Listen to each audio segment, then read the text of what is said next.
Olá, gente, sejam novamente todos muito bem-vindos ao canal do Questionador, e hoje a gente vai fazer uma complementação ao vídeo que eu fiz agora há pouco sobre a PEC 241, porque muita gente está, na minha opinião, atacando a PEC pelos motivos tecnicamente errados.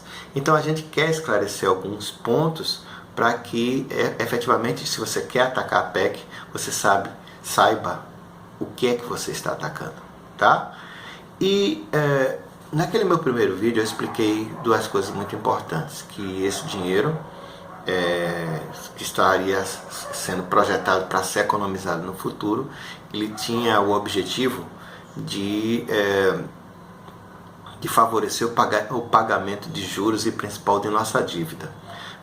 Eu demonstrei também no último vídeo que, apesar de nossa dívida bruta ter aumentado significativamente, a nossa dívida líquida ela é bem mais favorável do que era em 2002, quando o sapo barbudo, o Lula, assumiu o governo.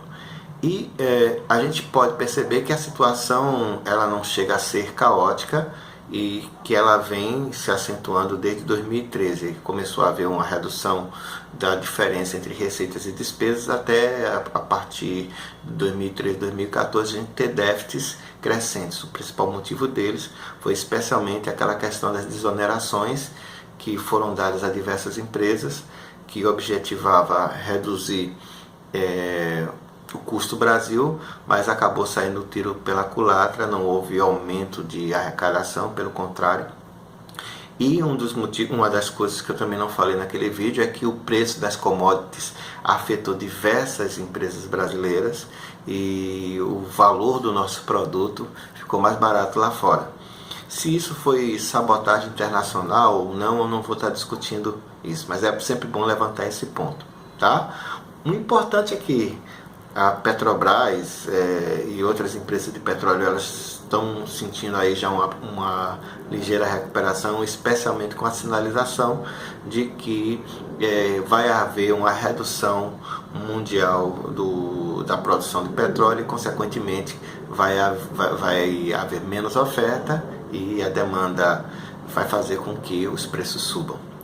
Mas vamos prosseguir aqui com relação ao assunto PEC, tá?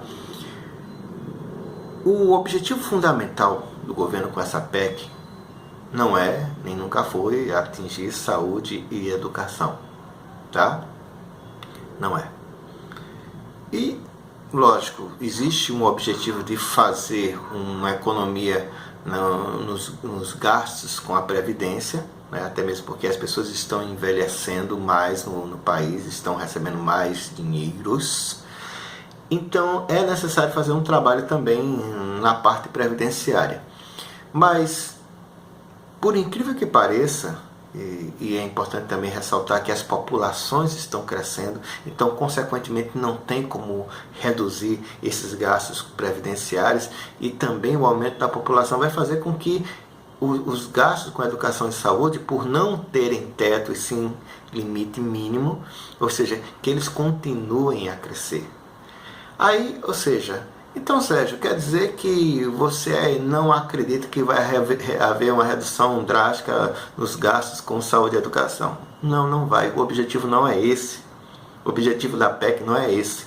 Eu falei no meu vídeo anterior, mas parece que eu falei de uma forma velada demais e as pessoas não exploraram muito esse ponto. Então, eu queria deixar aqui registrado, eu fiz uma projeção em outros dois gráficos para que vocês enxerguem melhor o que a gente está querendo dizer e onde estaria a suposta maldade da PEC, da maldade. Deixa eu virar aqui a câmera para que vocês possam verificar o que é que eu estou querendo dizer. Bom, isso aqui é um gráfico, é um orçamento da União projetado.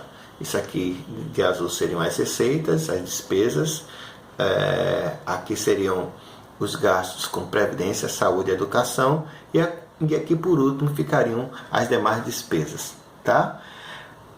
Como é que eu fiz essa projeção? Não estou dizendo que esse valor é correto, mas assim, dentro de uma linha razoavelmente coerente, e independente de qualquer coisa, você vai entender o que é que a gente está querendo dizer.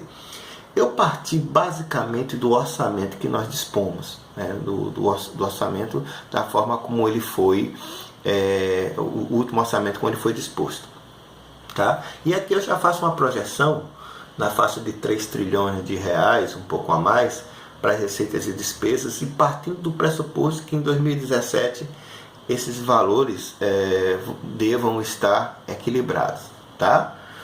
E partindo daqui, ou seja, a receita eu projetei com IPCA de 5% ao ano, ou seja, e ele vai valer também para a despesa, só que o IPCA ele vai ser reajustado com 3% ao ano. É uma taxa aleatória?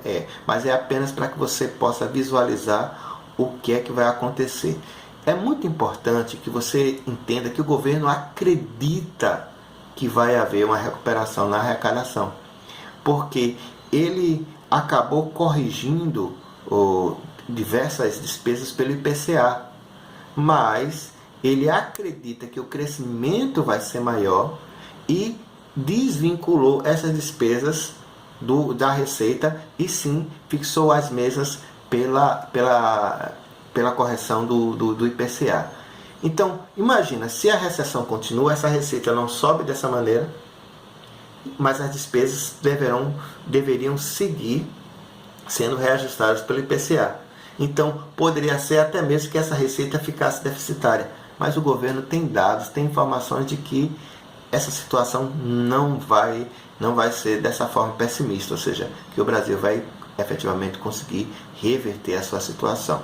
E alguns dos motivos eu já citei, como por exemplo a recuperação dos preços das commodities, né? O próprio grau de endividamento em um Brasil demonstrando ter uma capacidade maior de pagamento, os juros tendem a ser diminuídos, e a própria recessão, uma ampliação, um acolcho do aperto para a classe consumidora vai fazer com que as pessoas comprem menos e o preço despenque aqui no país. Tá? Então vamos lá, essa receita é IPCA mais 3% a juro composto de taxa de crescimento real. Tá? Então observa, se essa situação acontecer, a receita vai subir e a despesa apenas corrigida pelo IPCA, ela vai se manter dentro de um grau de estabilidade. Mas observa, essa diferençazinha aqui que está acontecendo, essa diferença, essa escala que está sendo aberta, ela vai servir para pagar o serviço da dívida. Eu estou projetando aqui, gente, de 2017 até 2026. Aí você diz, seu Sérgio, mas essa PEC vai durar 20 anos. Não vai durar 20 anos. E ela, com 10 anos, ela vai ser possível você reduzir esse endividamento, né? Reduzir os efeitos da PEC através de um simples projeto de lei. O presidente bota o projeto de lei e o próprio Congresso aprovaria para fazer modificações nessa PEC. Então, dificilmente, inclusive eu acredito como analista, que dificilmente essa PEC ela vai se sustentar por 10 anos. Com certeza, em algum momento, o acordo vai ser tão grande que vai necessitar de ajustes. Lógico que o governo não vai abrir esse tipo de coisa porque ele quer ganhar uma certa credibilidade com seus patrões lá do mercado externo, né? Então, observa, isso aqui vai servir para pagar o serviço da dívida, juros mais principal. Essa linha aqui de cinza, ela representa os gastos proporcionais com saúde e educação. Observa que aqui é só o resultado primário sem considerar o serviço da dívida, tá? Então aqui, esses gastos aqui incluem saúde, educação e previdência. Com o aumento da população, é claro, é notório que essa despesa aqui ela tende a subir.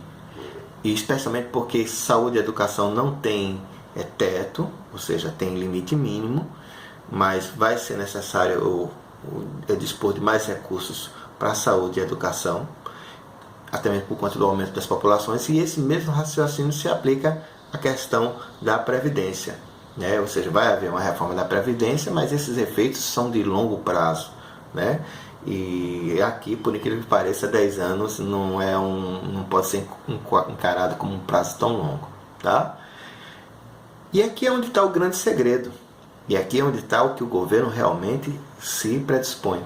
Nessa linha amarela, aqui estão os demais gastos. Observa, tem folha de pagamento e tem investimentos, além de outros gastos aqui, né?